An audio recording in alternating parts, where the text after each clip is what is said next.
Chief officer Patel સાહેબને પૂછી લેવાની છું. રેડી, કાંઈ વાંધો નહીં. મારી વાત સાંભળો, એ તમતા નહીં કરતા, પણ આ તમે લેખિત નાખ્યું ને એટલે આમાં યોગ્ય ધ્યાન આપજો. એટલે તમે અંદાજે કેટલો ટાઈમ લાગશે એટલે અમને એ પ્રમાણે કાર્યવાહી કરવાની ખબર પડે. એ રીતે અમારે આગળ કેમ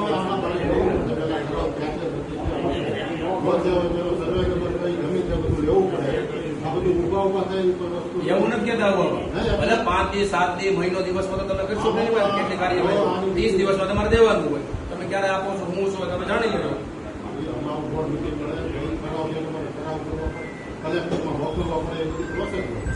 અરે દાદા એમ નથી કહેતો, પ્રોસેસ અત્યારે જે નિયમ પ્રમાણે કરજો, પણ અત્યારે કઈ પોઝિશન ઉપર સીધું તમે 2 દિવસમાં જાણી શકો કે નહીં? મારું એમ કહેવાનું.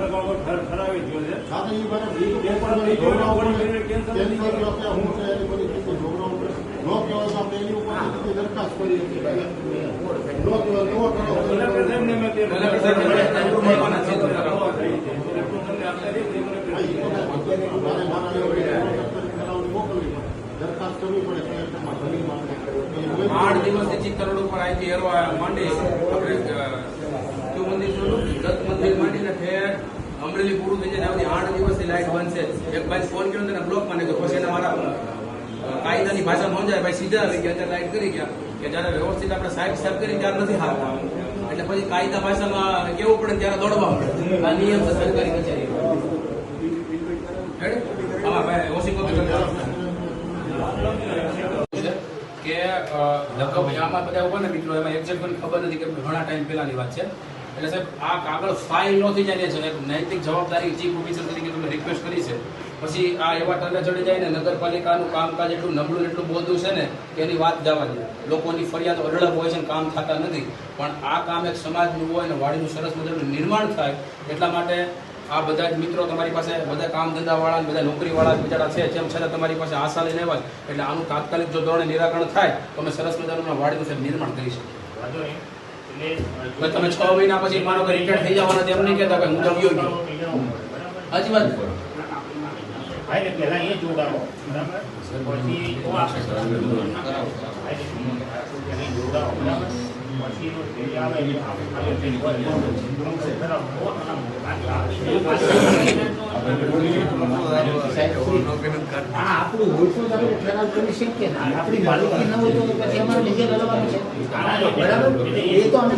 આપણે એક્ઝેક્ટ છે ને અમરેલી નગરપાલિકાની હદમાં આવે છે એટલે કે બહારપરા વિસ્તારમાં વણકરવાસમાં સરમાળિયા ચોક તરીકે જગ્યા ઘણા ટાઈમથી પ્રખ્યાત છે.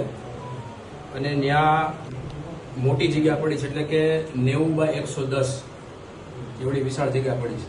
જે તે સમયે માંગણી મૂકી હતી અને ઠરાવે થયેલો છે, પણ ઘણા ટાઈમ થઈ ગયો એટલે એક્ઝેક્ટ ક્યારે થયો એ ખબર નથી. એનો સર્વે નંબર શું છે એ પણ ખ્યાલ નથી. જોકે પ્રમુખને એક કોપી આપી છે. એટલે જવાબદારી પ્રમુખ તો કાલે વ્યા જાય, પણ ચીફ ઓફિસર કાયમી માટે અધિકારી કાયમી માટે રહી. એટલે તમને રજૂઆત કરવા આવ્યા છે કે આ જમીન અનુસૂચિત જાતિના સમાજના લોકોને આ જમીન મળે તો ત્યાં સરસ મજાની વાડીનું નિર્માણ થાય.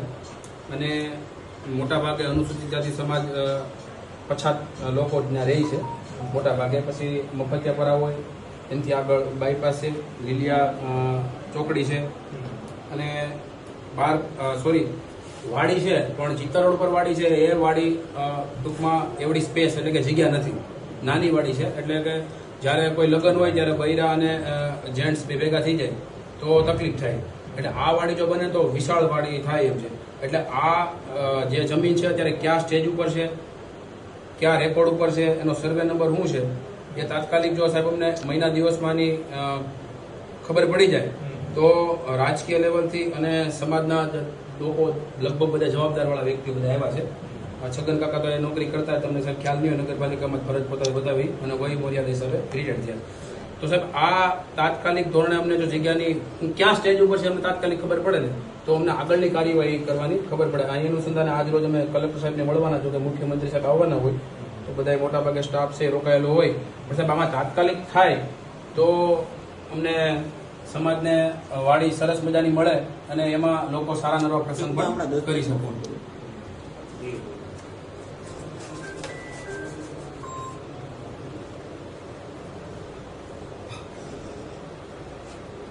લગ્ન